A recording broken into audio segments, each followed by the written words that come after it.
spesifik terkait masalah ginjal tadi terutama adalah kalau diet tadi. Jadi high salt diet itu yang mungkin akan menyebabkan peningkatan tekanan darah yang bisa menyebabkan tadi munculnya gejala kembali setelah tadinya pasien mengalami remisi. Baik, Dokter K alias Dokter Kristia, kita akan kembali lagi bersama dokter. Saya mau ngobrol dulu sama Mbak Yeni ya, karena dari tadi Dokter Kristia juga menyebutnya diet, jadi tidak terhindarkan untuk. Dan saya lihat Mbak Yeni tadi sudah bikin catatan panjang banget.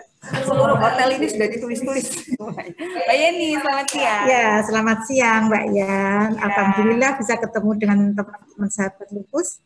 Dan temu dengan pakar-pakar di sini, ada Dokter Kristia, ada Dokter Suma yang luar biasa, dan Mbak Yan.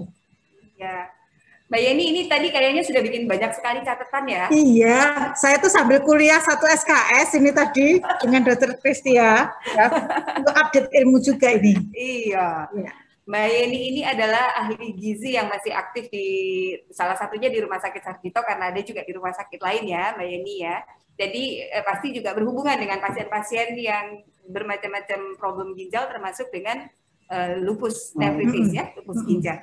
Tadi sudah mendengarkan banyak, tapi ini saya merangkum teman-teman. Jadi saya tuh banyak sekali ini dari pertanyaan sebelum-sebelumnya. Jadi yang kita tanyakan ini sebenarnya secara umum sudah kita klasifikasikan sesuai dengan pertanyaan dari teman-teman selama beberapa hari ini.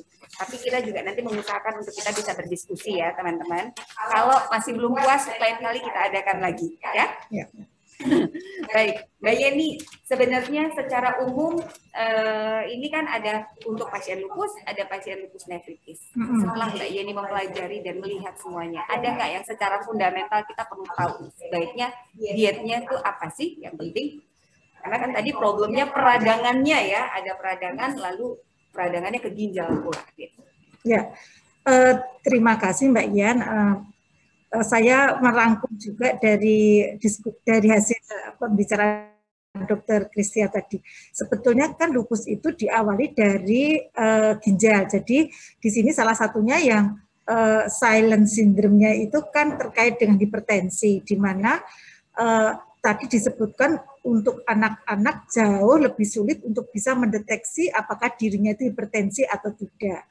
Karena dibandingkan dengan orang tua saja, saya sendiri kalau mau mengecek tensi itu yang pertama malas, yang kedua takut kalau terjadi sesuatu gitu. Jadi artinya itu kita ignore itu bukan merasa tidak membutuhkan untuk memeriksa secara rutin.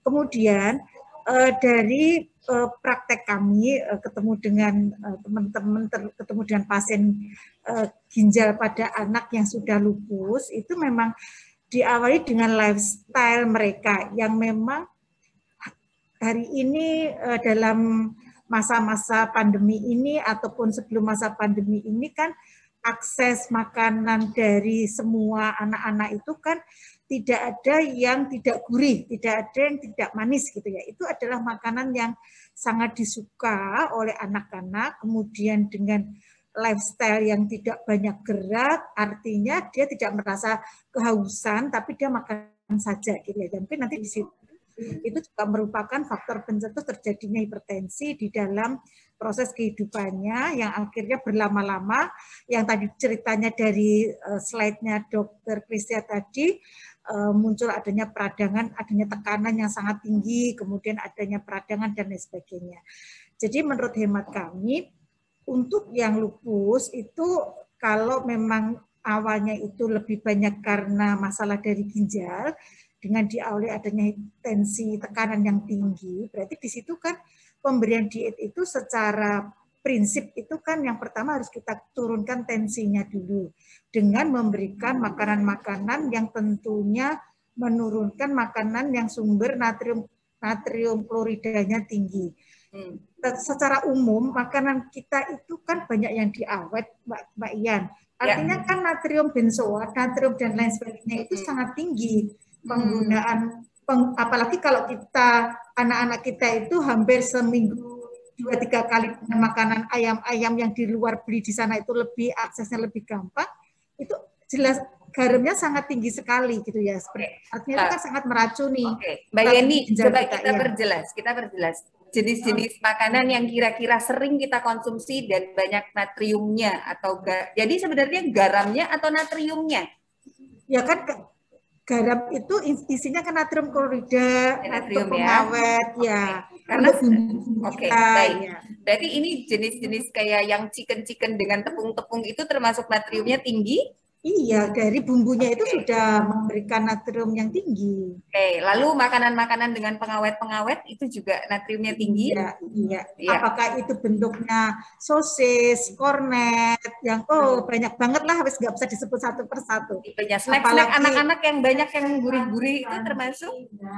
Ya, termasuk. Nah, itu kan kita sendiri suka banget kalau kita diem situ kan, ini di ruangan kita juga ada itu yang di pojok itu apa itu kledik-kledik itu gitu ya.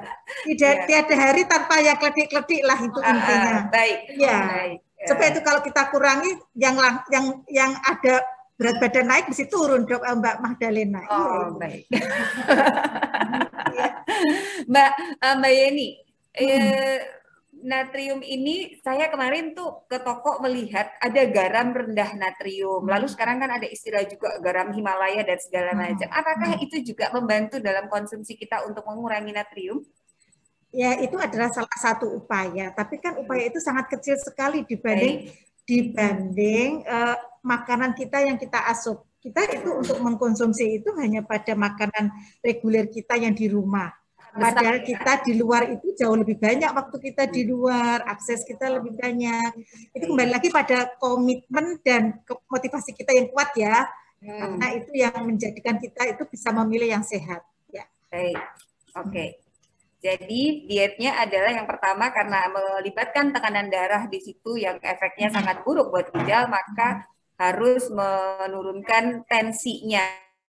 Salah satu jelas-jelas harus mengurangi garam. Lalu apa lagi? Kemudian garam itu kan everything pada makanan kita banyak banget. Berarti kita nanti kita akan merinci semuanya. Kemudian penggunaan garam nanti kan tergantung tekanan darahnya juga.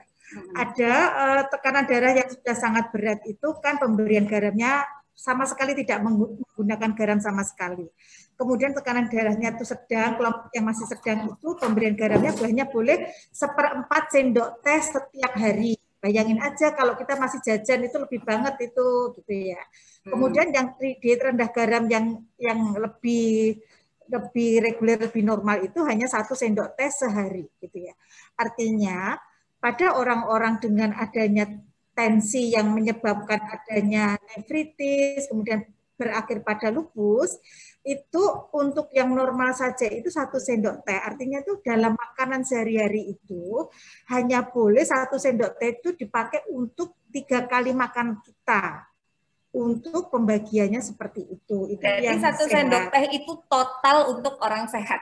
Orang sehat 1 hari. 1 hari itu berarti dari makan pagi sampai makan malam totalnya segitu ya? Iya, jadi kita sudah membayangkan tingkat kehambarannya ya. Ya. Jadi jangan menganggap bahwa itu rasanya gurih ya. Gambarnya seperti apa gitu ya. Oke ya. Oke. Nah itu yang menyebabkan beberapa tadi ada Tata, ada presiden yang dari dia drop out, males gitu ya. Karena kan rasanya makan hambar itu kan tidak nyaman gitu ya. Sehingga dia mencoba makanan yang lain sehingga tensinya masih belum bisa terkontrol dengan baik meskipun menggunakan obat yang sudah cukup optimal gitu ya. Itu kan dari sisi diet dan pilihan makanan ya Mbak Yan. Ya. Mbak Yeni, adakah cara lain supaya kita bisa kreatif misalnya, oke garamnya dikurangi tapi untuk bikin gurih yang secara alami apa ya Mbak Yeni ya? Supaya tetap senang makannya kan, harus makan. Ya, betul.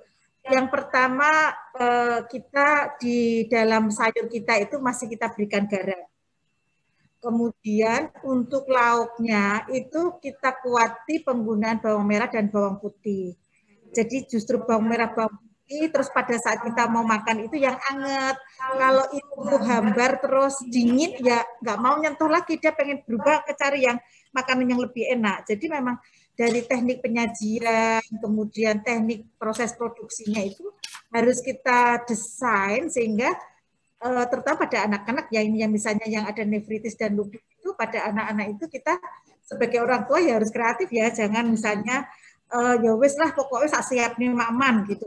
Wis ini pokoknya rendah garam, tapi tidak dilihat, coba aja dicicipin sendiri yang masak, mau enggak gitu ya. Kadang-kadang kan rasanya kan sudah tidak enak dipaksa harus makan itu gitu. Jadi pemberian bawang merah bawang putih harus kuat. Kemudian pada saat penyajiannya itu dalam kondisi yang hangat, artinya tidak dimasak dalam waktu yang lebih dari 4 jam, masih dingin dan rasanya itu sudah tidak berasa nyaman lagi. Jadi bawang merah bawang putih itu akan kuat rasanya pada saat kondisinya itu hangat. Oke, baik. Mbak Yeni, ini ada yang bertanya, kalau untuk penggunaan kaldu plus gula organik itu maksimal takarannya seberapa ya? Karena tapi ini soal organik ini kita juga harus menyamakan persepsi karena di luar itu banyak sekali yang mengklaim sebagai kaldu organik, ini organik gitu. Ya. Bagaimana kita ngeceknya itu penting ya. Sebenarnya karena sekarang gampang kan tulis organik gitu. Lalu semua orang merasa karena organik kita boleh mengkonsumsi sepuas-puasnya. Ada nggak caranya untuk mengenali sebelum kita bicara soal takarannya? Ya, kalau dulu waktu saya ikut pelatihan di Departemen Pertanian itu, yang bisa disebut organik itu apabila di dalam satu lahan itu semuanya memang menggunakan pupuk organik. Tapi kalau hanya sepetak yang organik sampainya ngasih pakai pestisida, apa itu disebut organik? Kan enggak, toh airnya mengalir toh. Okay. Nah itu kita harus maksudnya pemahaman kita itu ini bisa nggak disebut organik ya kalau cara menanamnya begitu, kecuali dia di rumah kita sendiri gitu ya, itu mungkin bisa ya. Tapi kalau beli mungkin kita harus juga waspada. Kemudian tulisan gitu juga di dalam kemasannya kan memang tulisan organik gitu ya. Tapi kita tidak pernah tahu cara produksi dan cara penanaman ini. Mungkin kita harus bisa kalau kita ragu ya nggak usah aja pakai organik gitu menurut saya, karena kita nggak tahu cara pasti. Kemudian penggunaan gula itu memang pada pedoman umum itu kan 1 sendok makan sehari penggunaan gula yang baik. Tapi kita juga sudah cukup banyak menggunakan gula, kan? Sehingga pada saat kita bicara tentang kaldu, kenapa harus tambah gula organik? Kaldu kan sudah gurih, jadi tidak perlu. Artinya kaldu itu kita lihat juga bukan dari tulang sapi yang memang lemaknya tinggi loh, ya. Karena kan pada orang-orang protein uri biasanya juga gitu ya. Pilih juga kaldunya itu kaldu dari ikan atau kaldu dari ayam yang memang tidak mengandung lemak yang tinggi gitu, Mbak. Jadi kenapa yang sudah baik itu jangan ditambah dengan gula, nggak perlu dengan gula gitu.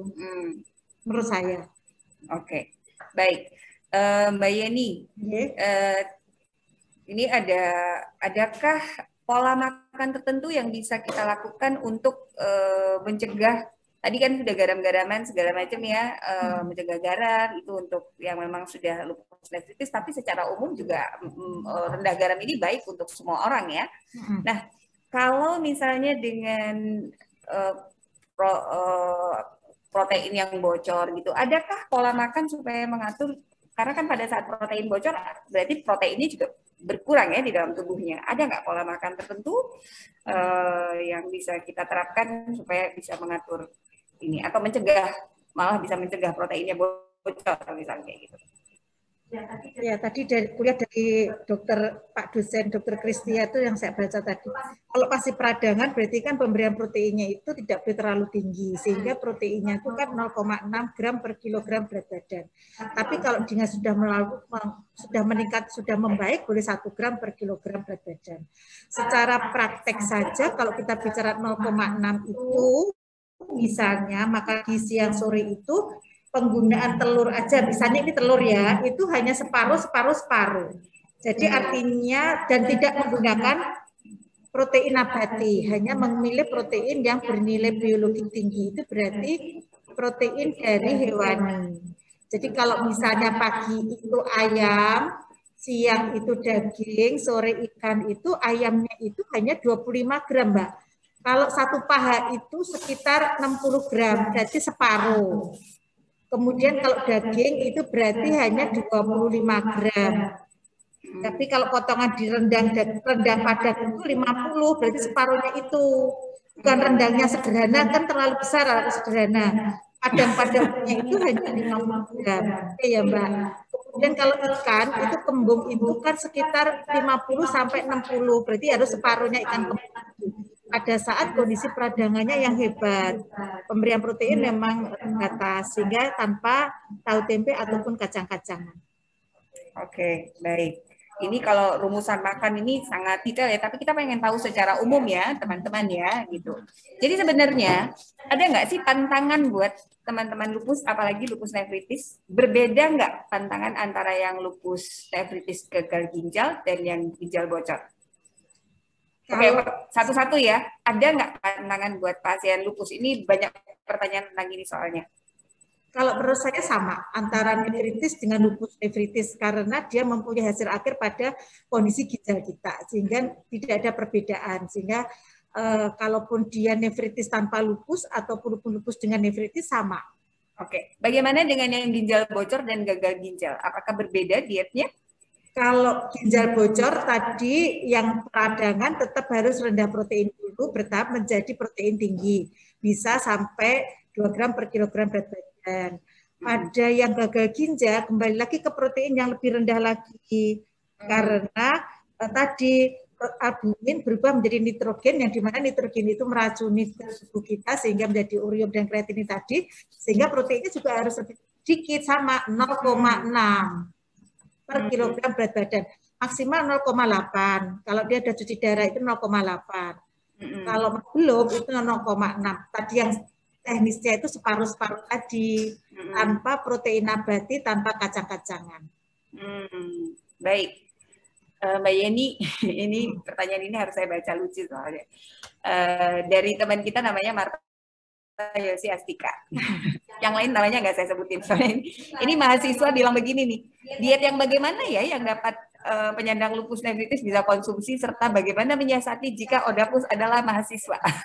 Gitu. Nah ini memang problem ya kalau mahasiswa itu kan nggak masak sendiri ya. Oke. Ya. Terima kasih.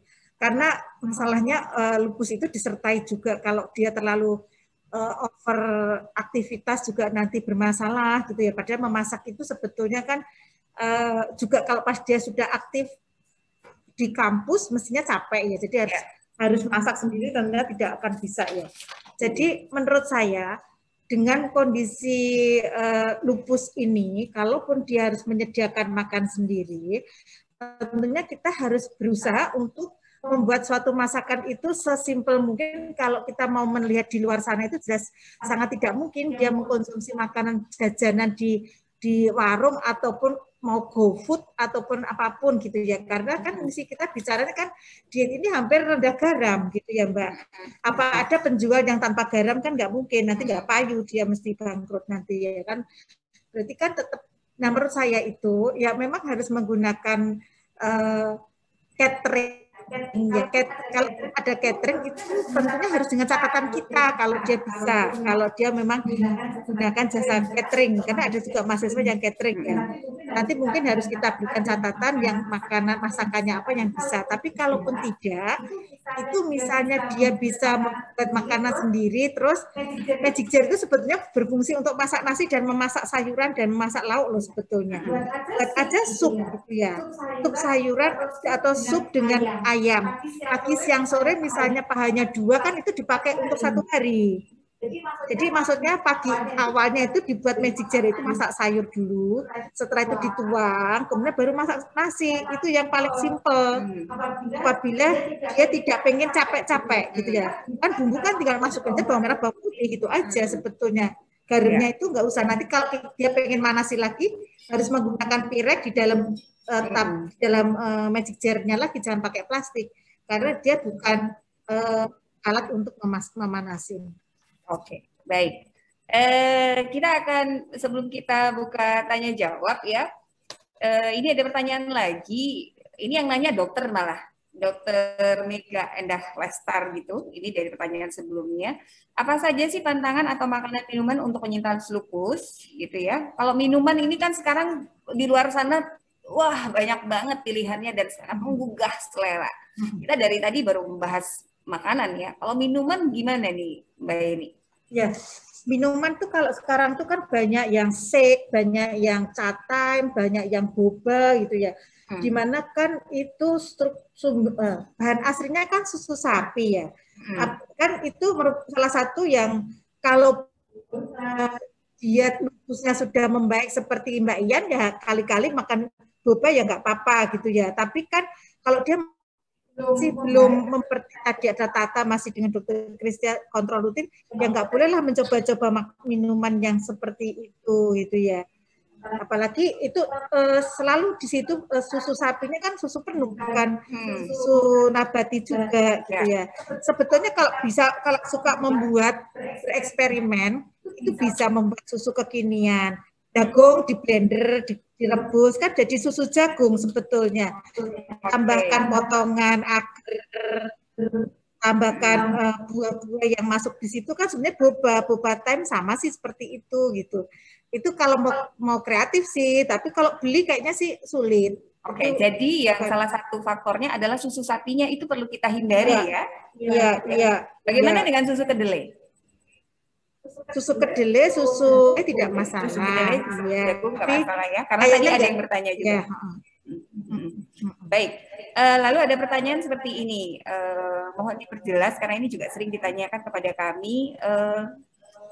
Apakah bagaimana dengan misalnya propolis seperti itu?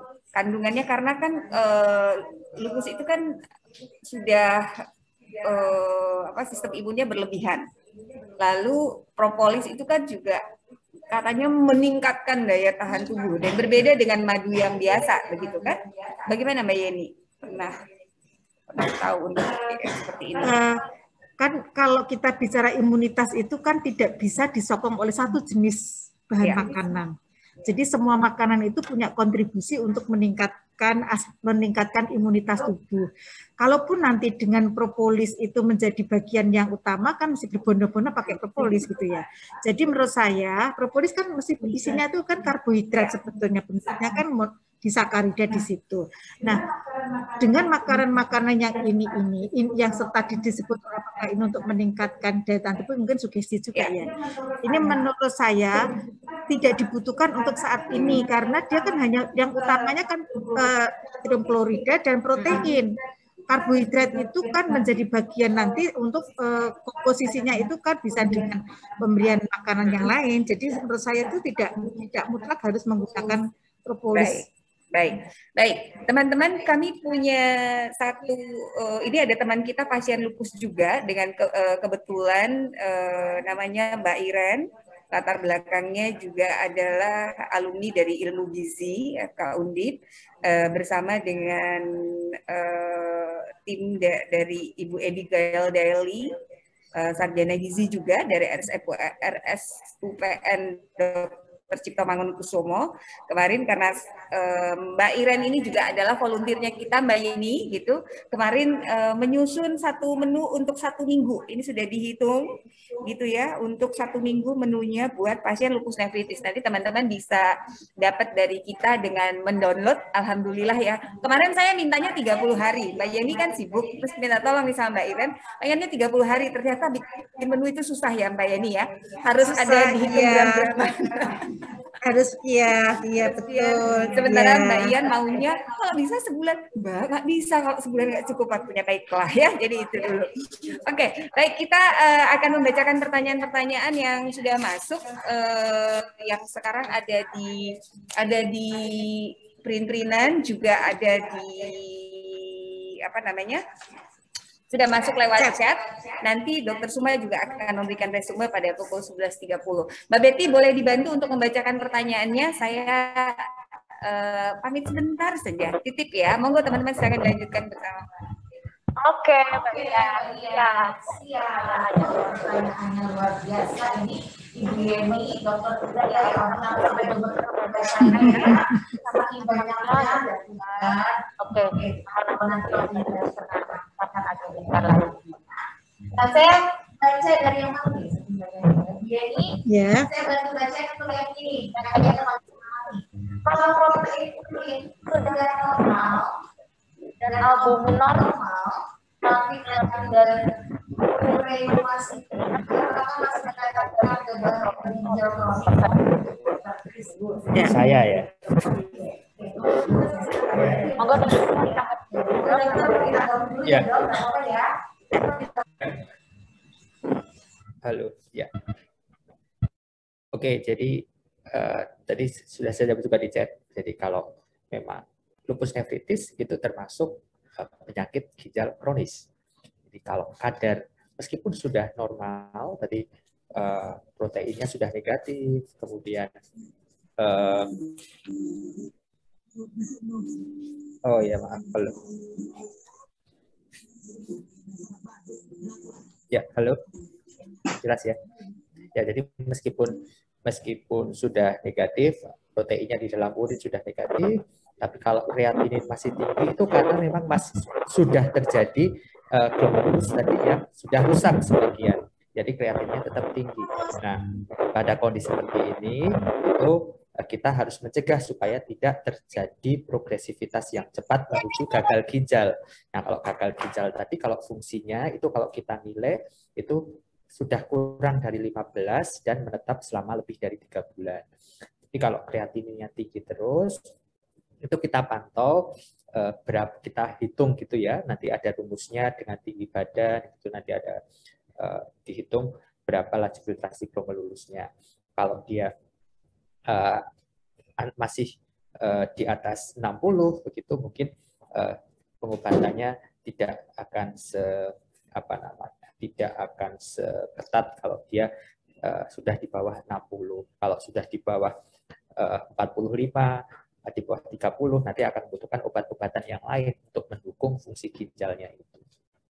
Jadi sudah termasuk penyakit ginjal kronis, tapi belum kita bilang sebagai gagal ginjal kronis kalau nilai laju filtrasi glomerulusnya kok dihitung diperiksa masih lebih dari 15. Gitu, Mbak Mada. Ya, baik. Wah, jadi saya melihatnya sampai itu.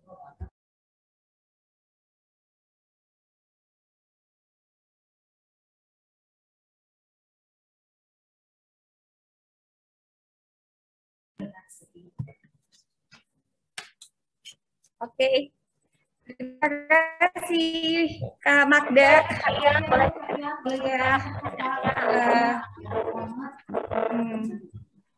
Oke.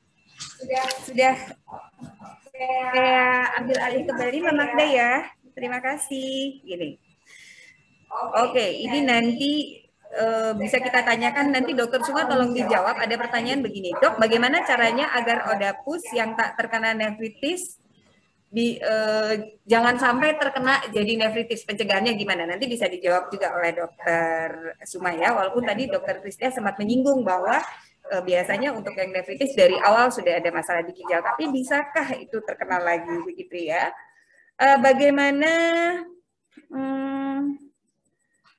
Sebentar.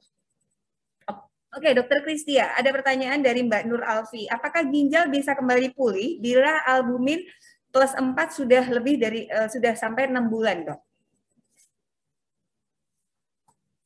Dokter Kristia. Saya dulu ya, Dok. Iya, nanti Dokter Suma 11.30. Oke.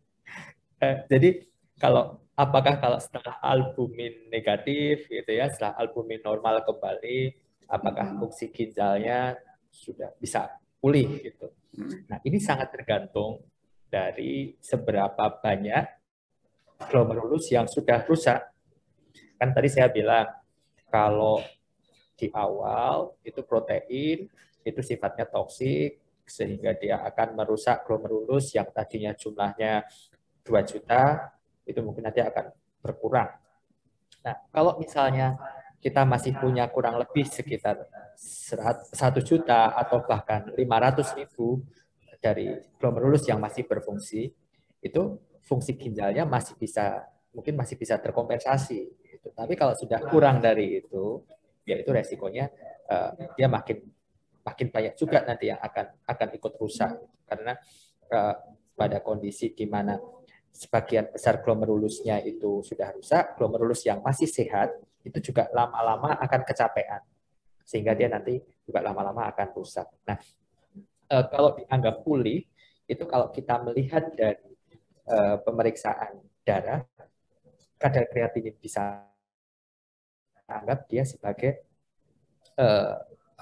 pulih, gitu, bisa 100%. Hanya saja pasien ini pasti tetap kita kategorikan sebagai penyakit ginjal kronis. Meskipun fungsinya sudah lebih dari 100%, kita kategorikan sebagai penyakit ginjal kronis tahap 1 atau stage 1. Artinya pasien ini masih harus terus dipantau, karena kita nggak tahu terjadi di ginjalnya dalamnya berapa ratus ribu glomerulus yang sudah rusak. Jadi untuk mengantisipasi tetap harus melakukan pemeriksaan fungsi ginjal, ureokreatinin, dan urinalisis secara berkala. Baik. Ya, gitu, Mbak ya. Oke. Tadi ini pertanyaannya, dia kalau sudah sampai plus 4 lalu berlangsung terus selama 6 bulan, itu apakah masih bisa kembali pulih? Ya, kalau untuk remisi protein urianya, pasti kita bisa harapkan positif. Maksudnya kita bisa harapkan untuk dia remisi. Jadi target dari kita mengobati adalah mengejar supaya proteinnya itu negatif, tidak ada darah juga lewat urin, dan menjaga supaya albumin darah tetap normal, mencegah supaya tidak terjadi perburukan dari fungsi ginjalnya, dalam arti mencegah kerusakan nefron makin berlanjut.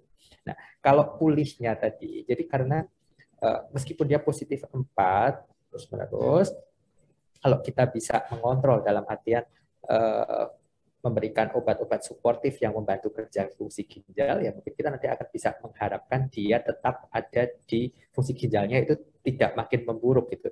Jadi kalau untuk pulih dalam artian pulih fungsi ginjal normal tidak, tapi kita menjaga supaya fungsi ginjal tetap termaintain, tetap terjaga di level yang pada kondisi awalnya tadi. Baik, Dok. Ini kebetulan ada yang bertanya seputaran kreatinin dan ureum gitu ya, Dok. Ada yang bertanya kadar kreatinin amannya berapa sih untuk Oedipus nephritis? Ada juga yang bertanya kreatinin saya bulan lalu 2,7 dan ureum 65. Ini termasuk di gagal ginjal stadium berapa, Dok?